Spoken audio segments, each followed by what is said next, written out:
होगी, बिल्कुल होगी। मैथ क्या, जीके भी होगी, रीजनिंग भी होगी, इंग्लिश भी होगी। मैं कह रहा हूँ इस दुनिया में कोई सा भी आपका सब्जेक्ट हो, बिल्कुल होगा स्ट्रांग। क्यों नहीं होगा? थंबनेल पे लिख रहा है मैथ स्ट्रांग कैसे करनी है ना? यही तो लिख रहा है, यही तो देखकर आप आए हो, यही तो सर्च करके आए हो। मैं यहाँ मैथ की नहीं, मैं सारे सब्जेक्ट की बताने वाला हूँ। बिल्कुल टेंशन मत लो, स्ट्रांग होंगे सारे सब्जेक्ट, स्ट्रांग होंगे। मैं हूं ना? ठीक है, चलो स्टार्ट करते हैं। सुनो, मैथ स्ट्रांग करने का तरीका, कि मैथ क्या, किसी भी सब्जेक्ट की बात कर रहा हूं मैं तो, किसी भी चीज में, किसी भी फील्ड में, किसी भी सब्जेक्ट को आपको स्ट्रांग करना है तो उसका तरीका क्या है? देखो सुनो, एक मैथ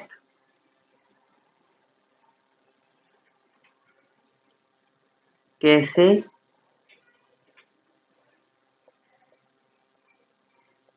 स्ट्रांग हो, ठीक है। दूसरा, स्पीड, स्पीड कैसे तेज होनी चाहिए। ये तीन चीज रहती है कॉम्पिटिटिव मैथ पढ़ने वाले बच्चों के लिए। जो कॉम्पिटिटिव मैथ पढ़ते हैं ना, उनके लिए ये दो चीज बहुत कंपलसरी होती है, कि उसकी मैथ स्ट्रांग होनी चाहिए और उसकी स्पीड तेज होनी चाहिए। क्योंकि जितनी तेज इसकी स्पीड होगी, उतने ही वो क्वेश्चन अटेम्प्ट करके आएगा, ठीक है। अब स्पीड तेज करने का तरीका क्या है? देखो सुनो, एक कंसेप्ट होता है। क्या होता है? कंसेप्ट। कंसेप्ट क्या है? कि एक तो होती है क्या, जानकारी, जिसे बोलते हैं नॉलेज।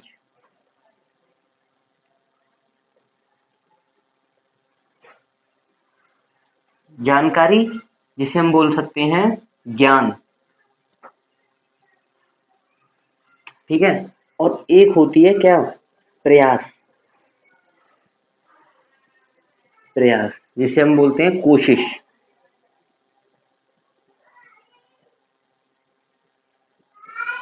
कोशिश, इसे तो हम बोलते हैं नॉलेज, और इसे हम बोलते हैं प्रैक्टिस। प्रैक्टिस, दो चीजें हैं, नॉलेज और प्रैक्टिस। मैं आपको एक छोटी सी स्टोरी बताता हूँ कि दो फ्रेंड्स हैं, एक का नाम है ए और एक का नाम है बी, ठीक है। ए को नॉलेज ज्यादा है मैथ की, और बी प्रैक्टिस ज्यादा करता है। क्या मतलब है इसका? कहने का क्या मतलब है कि ए को इतनी नॉलेज है, इतनी नॉलेज है कि वो ट्रिक से सारे सवालों को सॉल्व करता है। उसे इतनी नॉलेज है कि वो ट्रिक से एक एक सेकंड में सारे सवाल क्लियर कर लेता है। लेकिन बी जो है, उसे नॉलेज कम है, बट वो पूरे दिन प्रैक्टिस करता है, पूरा दिन मॉक पे मॉक, मॉक पे मॉक, मॉक पे मॉक लगाता जाता है, लगाता जाता है, प्रैक्टिस छोड़ता ही नहीं है। जहां ए तीन तीन एग्जाम अटेम्प्ट करेगा, वहां बी अपनी प्रैक्टिस प्रैक्टिस से ही 5 अटेम्प्ट कर लेगा। क्यों? क्योंकि उसकी प्रैक्टिस करते करते स्पीड इतनी फास्ट हो गई है, इतनी फास्ट हो गई, तो नॉलेज तो है ही।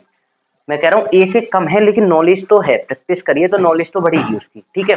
तो उसने नॉलेज की, लेकिन प्रैक्टिस उसकी इतनी है कि उसकी स्पीड बढ़ गई। किसी भी फील्ड में, किसी भी, मैथ हो, जीके हो, रीजनिंग हो, इंग्लिश हो, कोई सा भी, मैं कॉम्पिटेटिव वाले बच्चों की बात कर रहा हूँ, कोई सा भी सब्जेक्ट हो, आप प्रैक्टिस, एक प्रैक्टिस बोलते हैं ना, प्रैक्टिस एक ऐसी चीज है कि आप किसी भी फील्ड में, किसी भी सब्जेक्ट में बहुत ही बेहतरीन, बहुत ही बेहतरीन स्कोर, और आप अपनी उस सब्जेक्ट को स्ट्रांग बना सकते हो। मेन चीज होती है स्पीड। आपकी जितनी अच्छी स्पीड होगी, आप उतने ज्यादा क्वेश्चन अटेम्प्ट करके आ पाएंगे, है ना। तो ए को नॉलेज ज्यादा है और बी की प्रैक्टिस ज्यादा है। जहां ए एक दिन में 3 मॉक टेस्ट लगाता था, वहां बी उसी दिन में 5 मॉक टेस्ट लगाता है,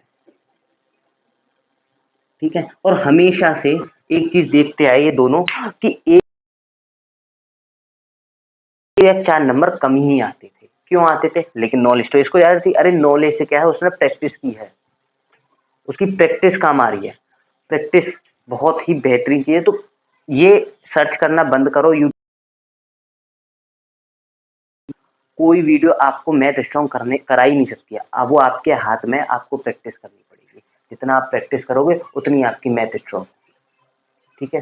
तो यही है कि आप इस चीज को तो बिल्कुल ना भूलें। नॉलेज के साथ साथ, अगर आपकी 40 दे रहे हो, तो आपकी गवर्नमेंट जॉब या कोई सी भी जॉब हो, मैं कह रहा हूँ कोई सी भी फील्ड हो, उसमें आप 100% ये कि 40 को